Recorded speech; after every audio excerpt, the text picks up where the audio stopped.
Welcome students. आज के इस थ्योरम में हम ये बात साबित करेंगे कि कोई भी पैरेललोग्राम जब भी ड्रॉ होता है, ठीक है, तो इसकी अपोजिट साइड्स क्या होती हैं जी, कॉन्ग्रेंट होती हैं, ठीक है।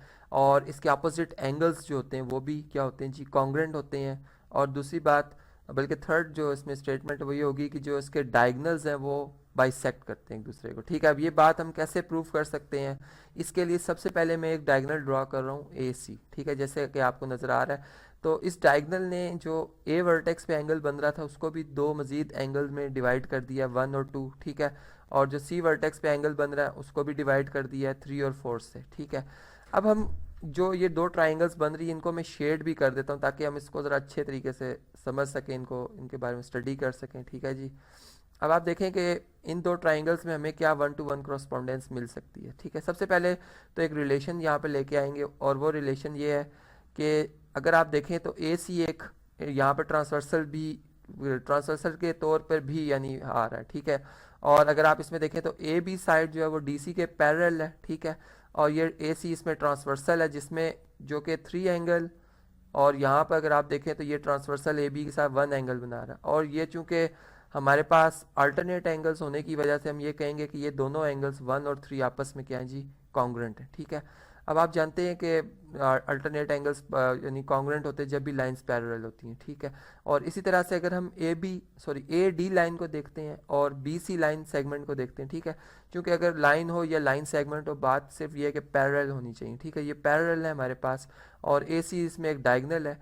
तो फिर ये जो हमारे पास 4 एंगल बन रहा है, ठीक है, सी वर्टेक्स पे, जो कि ये ट्रांसवर्सल बना रहा है बी सी के साथ। और जो 2 एंगल बन रहा है जो कि यही सेम ए सी जो हमारे पास ट्रांसवर्सल जो कि ए डी लाइन सेगमेंट के साथ बना रहा है, तो ये 2 एंगल और 4 एंगल ये भी आपस में क्या हो जाएंगे जी, अल्टरनेट एंगल्स होने की वजह से कॉन्ग्रेंट हो जाएंगे, ठीक है। तो यहाँ पर मेजरमेंट में इक्वल है, मैं लिख भी देता हूँ कि 2 जो है वो एंगल 2 जो है, यहाँ पे बिल्कुल 2 को प्रॉपर लिखते हैं जी, एंगल 2 जो है वो मेजर एंगल 4 के क्या है, बराबर है। इसी तरह से जो एंगल 1 है वो किसके बराबर आ रहा है जी, एंगल नंबर 3 के। और इन दोनों का जो रीज़न है वो मैं आपको ऑलरेडी बता चुका हूँ, ठीक है। अब आप देखें कि अगर हम अब इन दो ट्राइंगल्स में 1 to 1 करस्पॉन्डेंस लेते हैं और देखते हैं क्या ये ग्रीन कलर की ट्राइंगल और पिंक कलर की ट्राइंगल क्या ये कॉन्ग्रेंट हैं या नहीं, तो कैसे हो सकती हैं जी ट्राइंगल्स कॉन्ग्रेंट।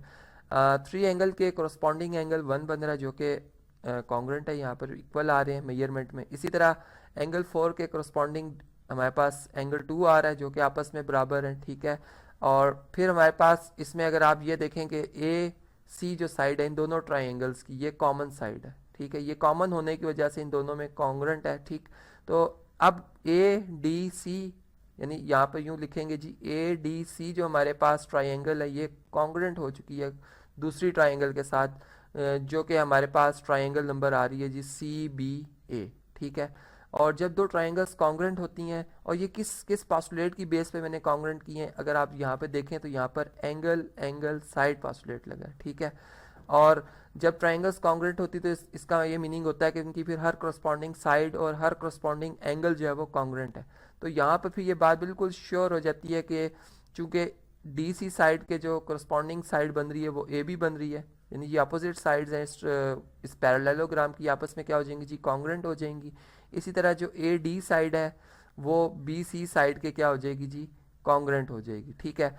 तो इस तरह से ये तो बात साबित होगी कि इस पैरेललोग्राम की अपोजिट साइड्स जो हैं वो आपस में क्या है जी, कॉन्ग्रेंट है। अब रहेगी बात जो कि दूसरी हमारी यानी जो प्रूफ का पार्ट है कि जो अपोजिट एंगल होते हैं वो भी कॉन्ग्रेंट होते हैं। तो अगर आप इसी ट्राइंगल को देखें जो हमने ए डी सी बनाई हुई है और सी बी ए ट्राइंगल है, इसमें बी वर्टेक्स पे जो एंगल बन रहा है, ठीक है। और इसके करस्पॉन्डिंग जो ग्रीन ट्राइंगल है इसमें डी वर्टेक्स पे जो एंगल बन रहा है ये भी आपस में क्या है जी, कॉन्ग्रेंट है, ठीक है।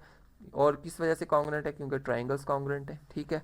और तो यहाँ पे ये बात तो क्लियर होगी कि एंगल जो डी है और एंगल बी है ये आपस में क्या है जी, बराबर है, सही। अब बात रहेगी हमारी कि अगर हम इन दो एंगल्स को देखें जो कि हमारे पास 2 और 1 है, ठीक है, यानी ए एंगल और सी एंगल, अगर हमने इनको कॉन्ग्रेंट शो करना है तो अगर हम इनका सम कर लें, यहाँ पे आप देखें कि एंगल ए जो है वो कंप्लीट हो जाता है अगर एंगल नंबर 2 और 1 को इनका सम अप कर लिया जाए। यानी यहाँ पर मैं लिख भी देता हूँ कि मैंने ऐड किया इन्हें, ठीक है जी। मैं एक एंगल 2 और 1 को क्या कर रहा हूँ जी, ऐड कर रहा हूँ, और इससे जो एंगल बन रहा है वो हमारे पास major angle D A B बन रहा है, ठीक है। जबकि इसी तरह यहाँ पर इक्वालिटी की दूसरी साइड जो हमारे पास इसकी राइट साइड बनती है, अगर इन दोनों को ऐड कर दिया जाए, 3 और 4 का सम किया जाए, तो ये हमारे पास एंगल जो बनता है वो डी सी बी बनता है, ठीक है। यहाँ पर हम ये लिख देंगे कि एंगल डी सी बी, तो ये भी आपस में क्या हो गए हैं, बराबर हो गए हैं। इससे पहले मैंने बात की थी कि एंगल डी और एंगल बी भी आपस में बराबर है, तो बिल्कुल ये बात क्लियर हो गई है कि जो हमारे पास एक पैरेललोग्राम है उसके अपोजिट एंगल भी क्या होते हैं जी, कॉन्ग्रेंट होते हैं, और उसकी अपोजिट साइड्स भी क्या होती हैं जी, कॉन्ग्रेंट होती हैं, ठीक है। अब इस थ्योरम का जो आखिरी पार्ट है, यानी जिसमें हमने बात साबित करनी है कि डायगोनल्स जो है वो आपस में बाइसेक्ट करते हैं, अब हम उसको ज़रा समझते हैं, ठीक है।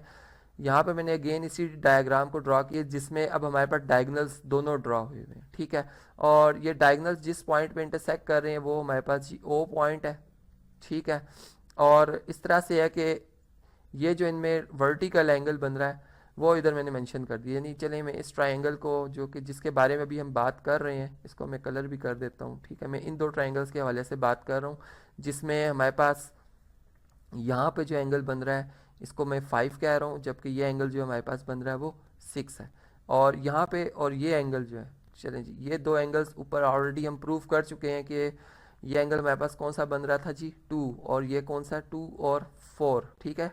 2 और 4 एंगल बन रहे थे, इन्हीं को मैं यहाँ पर दोबारा लेबल कर रहा हूँ कि ये एंगल नंबर हमारे पास 2 है, जबकि ये एंगल नंबर हमारे पास क्या है जी, 4 है, ठीक है। अब ये तो आपस में कॉन्ग्रेंट है, ये आप ऑलरेडी जानते हैं, ये भी हम बात साबित करके आए हैं, सही। अच्छा, अब आपको मैं बताता हूँ जी कि हमारे पास वर्टिकल एंगल्स क्या होते हैं। देखिए फ़र्ज़ करें एक लाइन में यहाँ पर ड्रॉ कर रहा हूँ, ठीक है। और अब मैं एक और लाइन भी ड्रॉ करता हूँ, ये आगे जी दूसरी लाइन, ठीक है।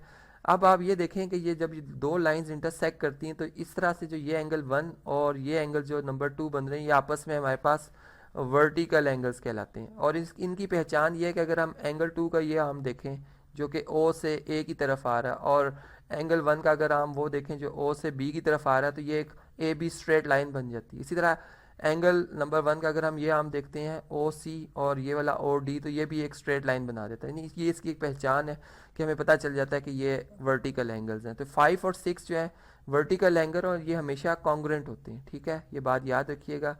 तो इस वजह से अब यहाँ पर एंगल 5, ठीक है, यहाँ मैं लिख भी देता हूँ कि एंगल 5 और एंगल 6 जो है ये आपस में बराबर है वर्टिकल एंगल होने की वजह से। एंगल 2 और एंगल 4 ये आपस में बराबर है अल्टरनेट एंगल होने की वजह से, ठीक है। जबकि अभी हमने बात साबित की थी कि जो हमारे पास ए डी साइड है, ठीक है, जो कि इस पैरेललोग्राम की अपोजिट साइड बनती है ए डी और बी सी, ये भी आपस में क्या है जी, ये कॉन्ग्रेंट है, ठीक है, करस्पॉन्डिंग साइड है इन दोनों ट्राइंगल्स की। तो यहाँ पे बात बिल्कुल क्लियर हो जाती है कि जो हमारे पास ये ट्राइंगल बन रही है जी, कौन सी ट्राइंगल बन रही है, ए डी ओ, ठीक है, ये कॉन्ग्रेंट हो चुकी है किस ट्राइंगल के साथ जी, दूसरी ट्राइंगल जो हमारे पास बन रही है बी सी ओ के साथ, ठीक है। और कौन सा पास्टुलेट यहाँ पे लगा है, एंगल साइड पास्टुलेट की बेस पे ये दोनों ट्राइंगल्स कॉन्ग्रेंट हो गई हैं। और जब दो ट्राइंगल्स कॉन्ग्रेंट होती हैं तो आप जानते हैं कि हर करस्पॉन्डिंग साइड और हर करस्पॉन्डिंग एंगल भी कॉन्ग्रेंट होता है, ठीक है। तो फिर ओ से लेकर ए तक जो हमारे पास ये डिस्टेंस बनता है और ओ से लेकर सी तक, ये चूंकि करस्पॉन्डिंग साइड बनती है इन दोनों ट्राइंगल की, तो ये आपस में क्या होंगी जी, कॉन्ग्रेंट हो जाएंगी, ठीक है। इनको अगर हम यहाँ पे लिख लें कि ओ टू ए डिस्टेंस और ओ टू सी डिस्टेंस ये आपस में क्या है जी, कॉन्ग्रेंट है। और इसी तरह से अगर आप इस साइड को देखें ओ टू डी, ठीक है, और इसी तरह ओ टू बी, ये भी आपस में करस्पॉन्डिंग साइड्स बनती हैं और ये आपस में क्या होंगी जी, कॉन्ग्रेंट होंगी। तो यहाँ से भी ये बात क्लियर हो जाती है, ये इसको भी मैं लिख देता हूँ ओ टू डी डिस्टेंस, ठीक है, ये O to D line segment O to B line segment के कॉन्ग्रेंट है। और यहाँ पर ये भी बात क्लियर हो रही है कि ओ जो है वो इन दोनों जो हमारे पास यहाँ पर अगर आप देखें तो ये दोनों डायगोनल्स हैं, इन दोनों का कॉमन पॉइंट है, यानी ये बात यहाँ से क्लियर होगी है कि ओ जो है इन दोनों डायगोनल्स का मिड पॉइंट भी है और पॉइंट ऑफ इंटरसेक्शन है इन दोनों डायगोनल्स का, जिससे बात क्लियर होगी कि ये दोनों डायगोनल्स जो है वो बाइसेक्ट कर रहे हैं, ठीक है। तो आज के इस थ्योरम में हमने ये बात समझी कि जब भी एक पैरेललोग्राम ड्रॉ किया जाएगा तो इसकी opposite sides opposite angles congruent होंगे और डायगोनल बाइसेक्ट्स करेंगे।